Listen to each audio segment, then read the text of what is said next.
Assalamualaikum dan salam Sarawakku sayang, bersama saya Mariam Zanariah Ibrahim. Tumpuan berita. Ibu tunggal digalakkan menyertai persatuan atau kelab bagi membolehkan golongan ini mendapat bantuan sewajarnya. Datuk Seri Lee Kim Shin berkata, dengan menyertai persatuan atau kelab juga membolehkan ibu tunggal menjalinkan hubungan rapat dengan kerajaan bagi mendapat pelbagai peluang dari segi bantuan yang sesuai. Berucap dalam program Kembali ke Sekolah 2021 Anjuran Kelab Sosial dan Kebajikan Harmoni Miri pada Ahad, Datuk Seri Lee turut menggesa ibu tunggal untuk terus mendidik anak-anak mereka dengan pendidikan sempurna bagi memastikan masa depan lebih cerah. Pada program itu, seramai 124 pelajar sekolah menengah dan rendah, 9 mahasiswa dan 129 ibu tunggal menerima bantuan barang keperluan sekolah, wang tunai dan beras. Laporan seterusnya, semua kaki tangan Majlis Daerah Meradong dan Julau MDMJ meliputi Daerah Meradong, Pakan dan Julau diharapkan agar terus memberikan komitmen terbaik untuk membangunkan kawasan masing-masing. Datuk Ding Kuang Hing berkata, beliau juga amat berterima kasih kepada MDMJ kerana sentiasa menjadi penyelia dan memastikan pelaksanaan projek transformasi luar bandar RTP di kawasan Dun Meradong berjalan dengan lancar.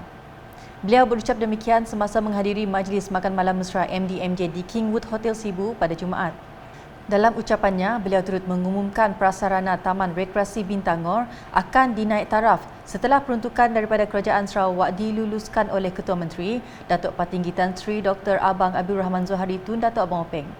Pada majlis berkenaan, Datuk Ding juga telah menyumbang dana sebanyak RM10,000 kepada kelab MDMJ untuk menjalankan aktiviti tahunan pada tahun hadapan. Seterusnya, Jabatan Bomba dan Penyelamat Bintangor telah mengadakan operasi sanitasi awam di 3 kawasan sekitar Julau dan Meradong sebagai langkah pencegahan penyebaran wabak COVID-19 di daerah tersebut pada Jumaat. Operasi sanitasi pertama yang dilaksanakan di rumah Jeffrey Eng Sengai Entabai Julau disusuli lokasi kedua di rumah Mem Sungai Aboy Sibau Manis Entabai Julau.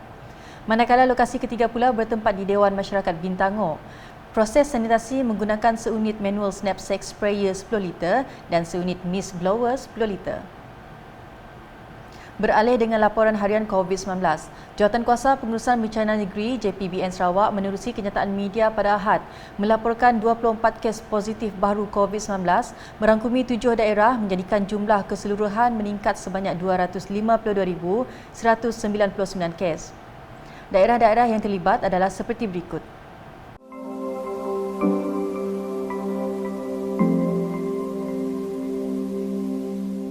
Menurut kenyataan berkenaan, 11 kes dalam kategori klinikal 1 bagi tiada gejala, manakala 13 kes kategori 2 bagi gejala ringan. Sementara itu, daerah Kuching merekodkan 10 kompaun bagi kesalahan gagal mengimbas QR Code MySejahtera atau mencatat kehadiran sebelum memasuki premis menjadikan jumlah kumulatif sebanyak 12,654 kompaun.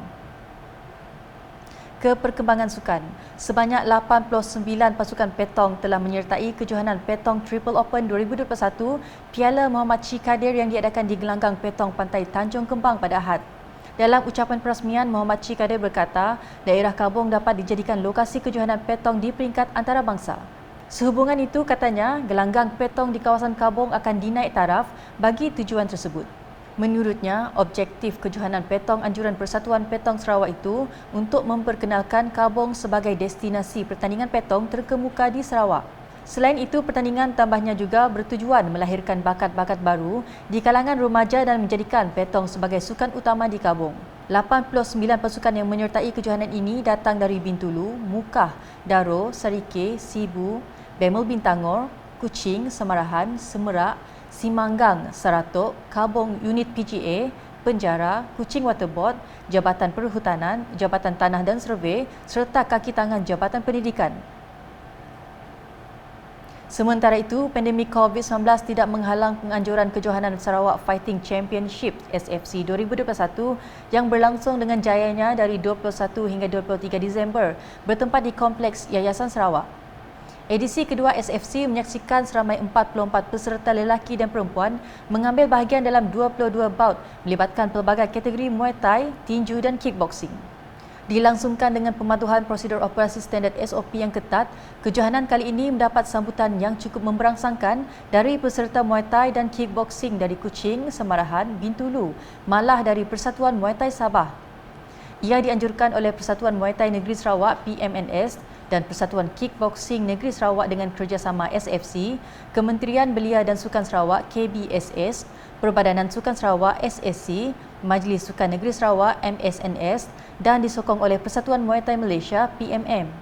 Menurut Presiden PMNS Jumaat Ibrahim, objektif kejohanan tersebut dianjurkan sebagai persiapan awal untuk menghadapi Tamasya Sukan Malaysia SUKMA yang dijadual diadakan di Kuala Lumpur pada tahun hadapan. Pada masa sama, katanya ia juga menjadi landasan untuk membangkitkan semangat anak-anak Muay Thai di negeri ini yang ketandusan aktiviti atau program kompetitif susulan pelaksanaan Perintah Kawalan Pergerakan PKP akibat penularan wabak COVID-19. Ketika dihubungi, beliau merakamkan setinggi penghargaan terhadap mantan Menteri Belia dan Sukan Sarawak, Datuk Seri Abdul Karim Rahman Hamzah dan SSC atas sokongan berterusan terhadap program dan aktiviti anjuran PMNS. Menurutnya, penghargaan juga diberikan kepada pihak Halo Fight Lab dan Raja Boxing kerana sekali lagi menjadi penaja bagi sebahagian peralatan perlawanan kejohanan kali ini. Sekian edisi Tengah Hari bersama saya Mariam Zanaria dan kru penerbitan. Berita lebih lanjut boleh didapati di semua platform media sosial UKAS termasuk portal ukas.sarawak.gov.my dan UKAS channel di YouTube. Siap siaga bencana banjir dan terus patuhi SOP yang ditetapkan. Salam UKAS.